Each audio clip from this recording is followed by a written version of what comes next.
ఇంగ్లీష్‌లో మాట్లాడాలంటే భయమా? మీలాంటి వాళ్ళ కోసమే spoken English personal training classes వెంటనే జాయిన్ అవ్వండి. అమ్మా నమస్తే. నమస్తే. అమ్మా కష్టే ఫలి అంటారు అవునమ్మా. సామెత. కానీ ఫస్ట్ వదిలేస్తున్నాం, హ్మ్. రెండోది మాత్రమే పట్టుకుంటున్నారు కదా, గమనించారా మీరు? అవునమ్మా. ఎట్లా అమ్మా మరి? ఆస్తి మూరుడు ఆశ బారెడు అన్నట్టుంది.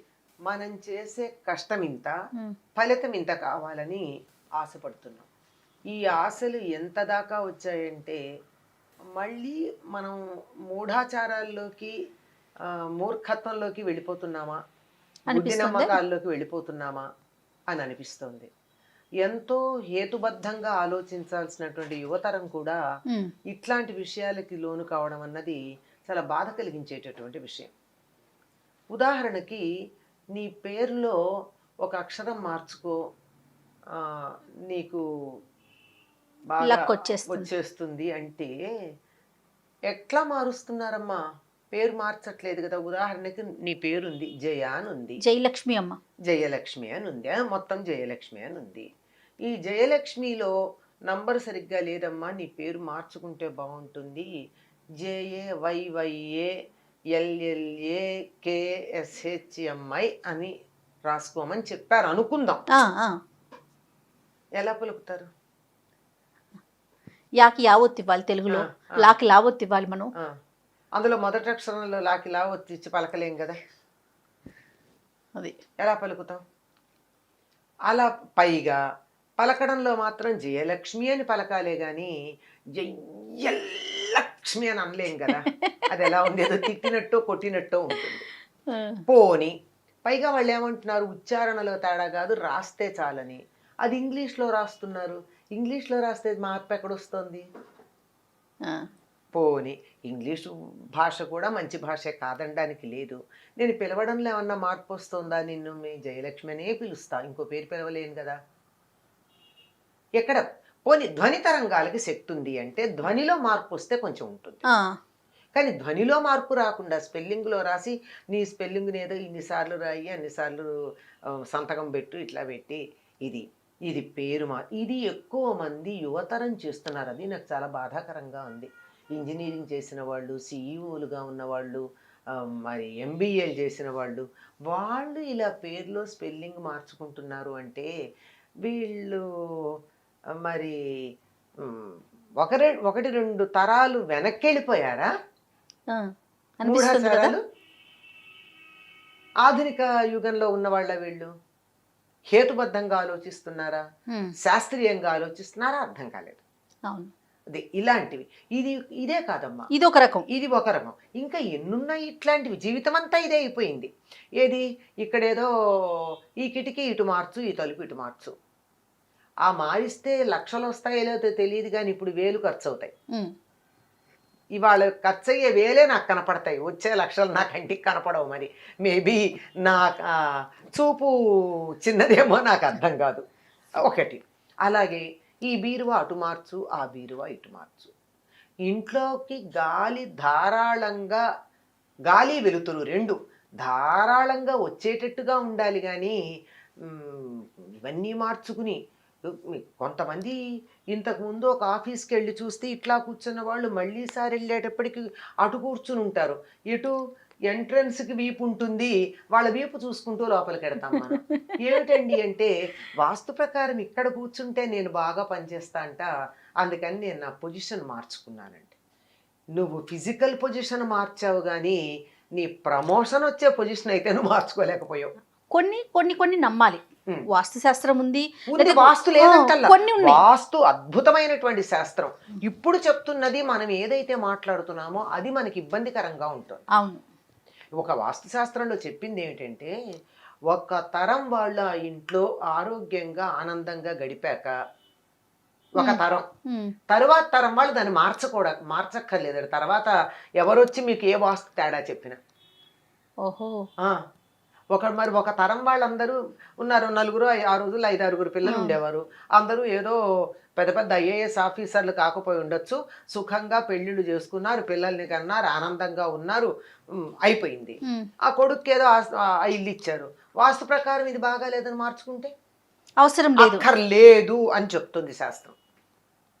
అది అది అవి చూడం మనం, ఆ, అవి చూడం.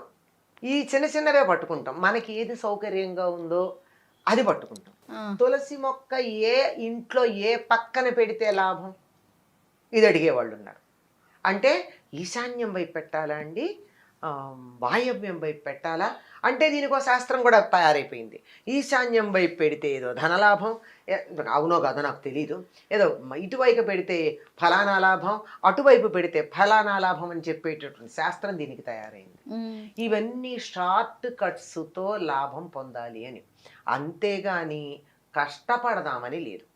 ఈ షార్ట్ కట్స్ వల్ల వచ్చే ఫలితాలన్నీ షార్ట్ టర్మ్ ఫలితాలే, అంతే. అవి కూడా షార్ట్ టర్మే ఉంటాయి. అంటే ఉంటాయి. నీకు పూర్తిగా ఫలితం ఉండాలి అంటే చక్కగా సరైన మార్గంలో ఉండాలంతే. అదే అంటాను, ఇన్ని మార్చుకోమంటున్నారు.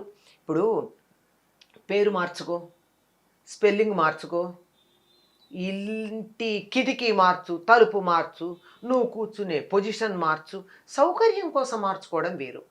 కొంతమంది చూడండి చాలా చక్కగా, మొన్న 10 రోజుల క్రితం పెడితే ఇంట్లో సోఫాలు అవి ఒక అరేంజ్మెంట్ ఉంటాయి, మళ్ళీ 10 రోజుల తర్వాత పెడితే వేరే అరేంజ్మెంట్ ఉంటాయి. ఎందుకంటే అంటే ఒకే రకంగా ఉంటే విసుగ్గా ఉందండి, అరేంజ్మెంట్ మార్చుకున్నామండి. అట్లా అందంగా ఒక అలంకరణ దృష్టితో, ఈస్థెటిక్ సెన్స్తో నీకు సౌకర్యంగా ఉండడానికి, లేదా ఇప్పుడు మా అబ్బాయి ఏదో ఇక్కడే కూర్చొని చదువుకుంటానన్నాడండి, వాడికి స్టడీ టేబుల్ వేయడం మళ్ళీ విత్ సర్దామండి, ఇంతవరకు బాగుంటుంది. దీనివల్ల ఏమిటంటే నేను కష్టపడకుండా, శ్రమ పడకుండా, నా వైపు నుంచి ఎటువంటి ప్రయత్నం లేకుండా ఏదో ఇంత లప్ప వచ్చి ఇక్కడ పడాలి, ఆకాశం నుంచి ఊడిపడాలి. నేను మందు వేసుకోకుండా నా ఆరోగ్యం బాగుపడాలి. నేను ఆహార నియమం పాటించను, అడ్డమైన చెత్త తింటా, ఇష్టం వచ్చినప్పుడు తింటా. కానీ నేను ఏదో మంత్రం వాళ్ళెవరో చెప్తే 10 సార్లు చేస్తే నాకు బీపీ రాకూడదు. ఎట్లా కుదురుతుందమ్మా? ఉద్యోగాలు వచ్చేయాలి, పెళ్ళిళ్ళు అయిపోవాలి, తర్వాత పిల్లలకి పెద్ద పెద్ద సీట్లు రావాలి, వీసాలు వచ్చేయాలి. చిన్న చిన్న మార్పులతో ఈ చిన్న మార్పులతో ఎంత స్వార్థపరులం అమ్మా. ఎవరో అందశ్రీ ఆయన రాశాడు, పావల అగరొత్తి వెలిగించి లక్షలు కావాలని కోరుకుంటాం మేమంతా మనుషులం అని మాట్లాడతాడు ఆయన. ఒక బేరమా? దేవుడికి పూజ చేయడం బేరం పెడుతున్నామా? కాదు కదా. ఇలా మనం ప్రయత్నం ఏమీ చేయకుండా, ఇంకోటి నాకు చాలా ఆశ్చర్యకరంగా అనిపిస్తుంది, మీకు ఈ లాభం కావాలంటే ఇలా దీపం పెట్టండి, మీకు ఈ లాభం కావాలంటే ఇలా దీపం పెట్టండి, ఇదిగో ఇంత ఉప్పు వెయ్యండి, ఆ ఉప్పు మీద దీపం పెట్టండి, 3 ఒత్తులు వెయ్యండి, పెరట్లో 2, వీధిలో 2 పెట్టండి, దేవుడి దగ్గర 2 దీపాలు పెట్టండి, 6 దీపాలు. 6 దీపాలకి అయ్యే నూనె ఒక నెలకు ఖర్చు వేయండి, ఖర్చు లెక్క వేయండి. నీకు ఇలా ప్రతిదీ, నీకు ఇన్ని దీపాలు పెట్టడానికి ఎంత సమయం వృధా చేస్తున్నావు అంటే, దీపం పెట్టద్దాను సార్, నీకు ఇష్టం ఉండి ఇల్లంతా దీపాలు పెట్టుకోవాలంటే ఇల్లంతా పెట్టుకో, కానీ ఏదో వస్తుందని అప్పు చేసి నూనె కొని పెడతావే, ఇది ఇక్కడ వచ్చింది తేడా. పోనీ అప్పు చేయకపోయినా ఏదో వస్తుందని పెడతారు కదా, ఏదో వస్తుంది పెడతావు అంటే, జీవితం అంతా నువ్వు ఈ దీపాలు పెట్టడానికి, ఒత్తులు తయారు చేయడానికి, ఆ కింద దాని అరేంజ్మెంట్స్ చేయడానికి, దీంతో అయిపోయాక నీకు జీవితంలో నువ్వు ఆనందంగా ఉండేది ఎప్పుడు వస్తుందో తెలియదు. ప్రస్తుతం అయితే నువ్వు లేవు ఆనందంగా కదా. అసలు ఉన్నదాంతో ఆనందంగా ఉండడం మొదలు పెడితే ఈ క్షణం నుంచి ఆనందం ఉందే. కరెక్టే కదమ్మా. నేను దీనికి చిన్న ఉదాహరణ చెప్తూ ఉంటాను, ఎప్పుడు చెప్తాను, పిల్లలకు కానీ పెద్దలకు కానీ. కరెంటు పోయింది అదృష్టవశాత్తు, లేకపోతే మనమా ఎక్కడ చూస్తాం, కొన్ని సందర్భాల్లో అదృష్టమే అది. కరెంటు పోయింది, చక్కగా టీవీ కూడా ఆగిపోయింది, ఎంత బాగుంది, ఆరు బయటికి వెళ్ళి వెన్నెలు చూస్తాం, లేకపోతే చూస్తామా మనం? అందుకే అదృష్టవశాత్తు అన్నా. లేదండి, వెన్నెల రాత్రులు కావు, నల్లని ఆకాశంలో నక్షత్రాలు అలా ఉంటే రత్నకంబళిలాగా అనిపించలేదా? ఒక్కసారి దాని వంక కన్నెత్తి చూడు, ఆ నక్షత్రాలు అలా కదులుతుంటే ఎంత ఆనందంగా ఉంది. అటువంటి చూసి ఆనందించటం అన్నది నీ మనసులో ఉండాలి, కానీ వెన్నెలనైనా ఆనందిస్తావు. చీకటి రాత్రుల్లో నక్షత్రాలున్న నల్లని పోని రత్నకంబళి వదిలే, నల్లని ఆడపిల్లలు మాట్లాడుకుంటున్నాం కదా, ఒక నల్లని వెల్వెట్ క్లాత్ మీద మీకు నచ్చిన మెటీరియల్ మీద నల్లని పట్టు అనుకుందాం, నల్లని పట్టు మీద చిన్న చిన్న తెల్లని జరి అలా చమక్ మెరుస్తూ ఉండే చీరలాగా అనిపించలేదు ఆకాశం చూస్తే? మనసు ముఖ్యం. మనసు ముఖ్యం. అంటే ఆనందించటం అన్నది ఎంత ఉన్నా ఉండదు, మన మనస్సును బట్టే ఉంటుంది. పట్టుపరుపుల మీద పడుకుంటే నిద్ర పట్టని వాళ్ళు ఉన్నారు. అవును. కటిక నేల మీద హాయిగా నిద్ర, అమ్మయ్య ఆహా భలేగా నిద్రపోయాను, ఎంత హాయిగా ఉందో తేలిగ్గా ఉందనే వాళ్ళు ఉన్నారు. ఇది మానసిక స్థితి మీద ఉంది. ఇది మార్చుకుంటే అనుక్షణం ఆనందమే. అది లేక నేను కష్టపడను,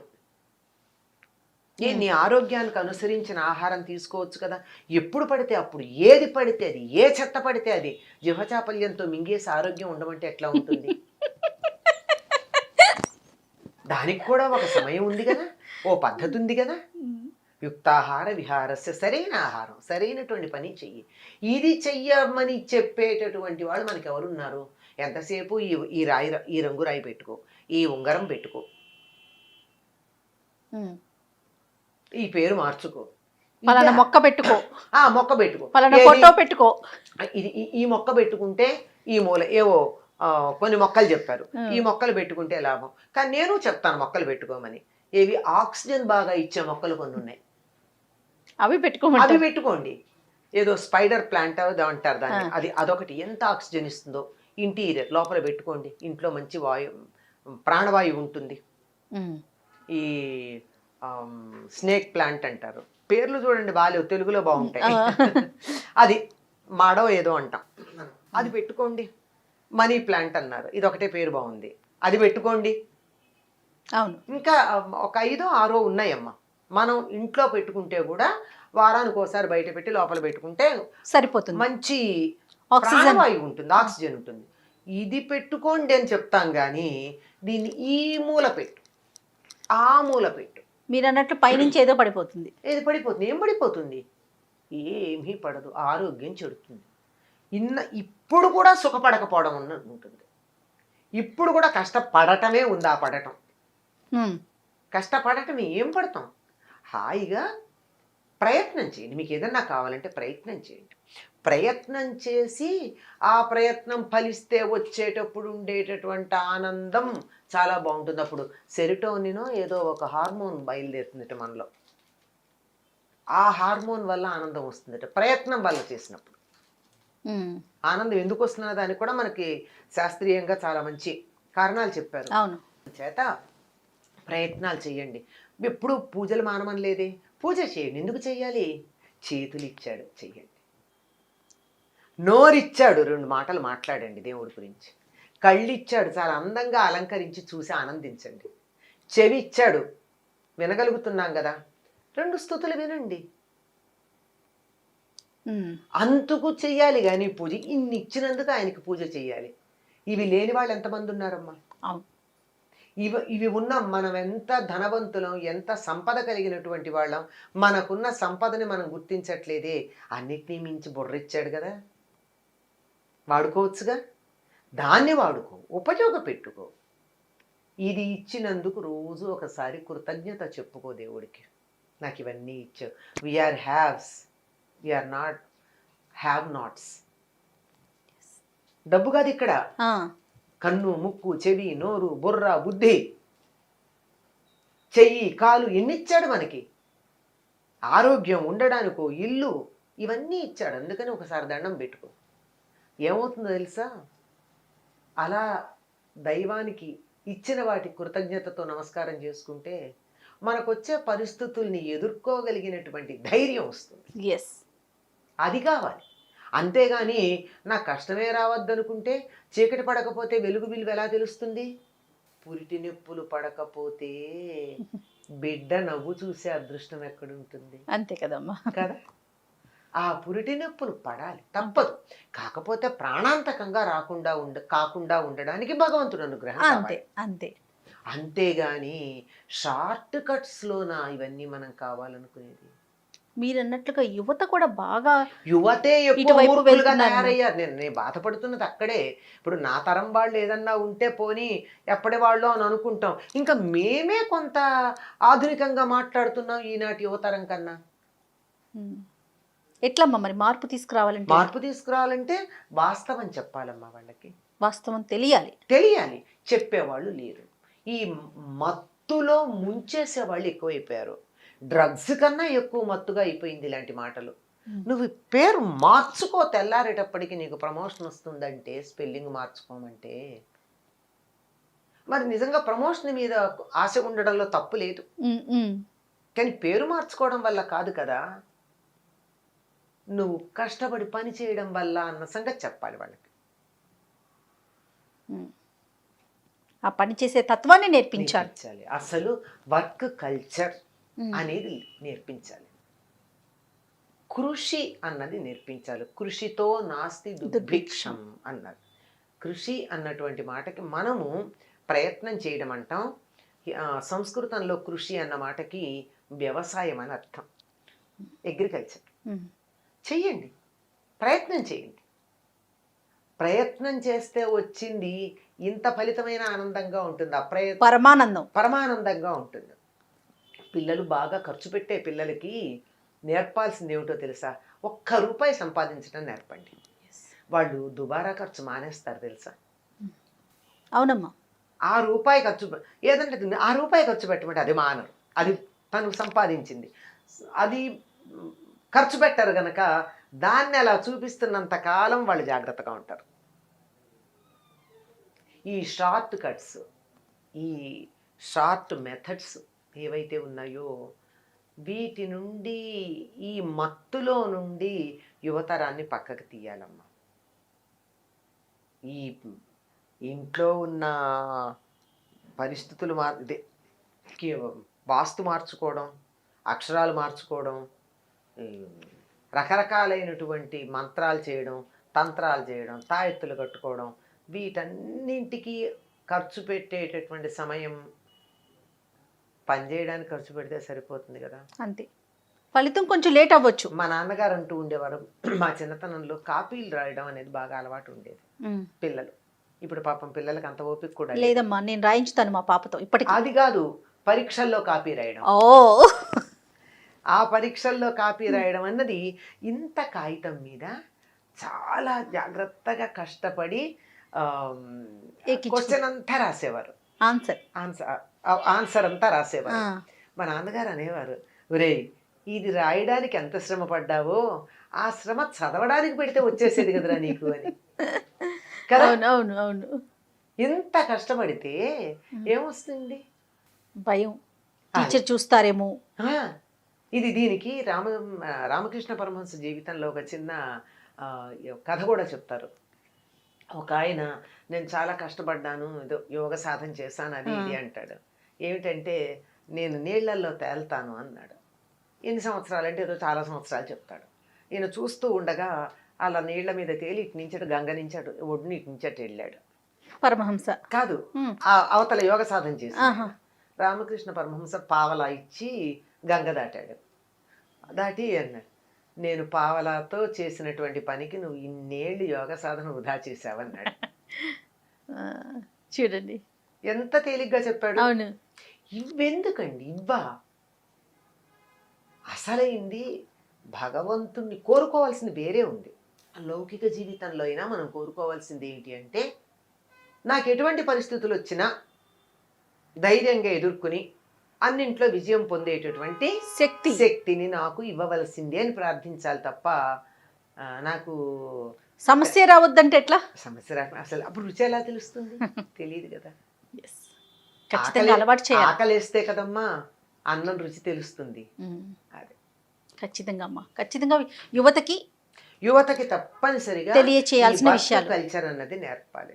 ఖచ్చితంగా. ఈజీ మనీ, అనాస్క్డ్ మనీ, అన్నీ కూడా గ్రాంటింగ్ వితౌట్ ఆస్కింగ్ అన్నది ఉంది.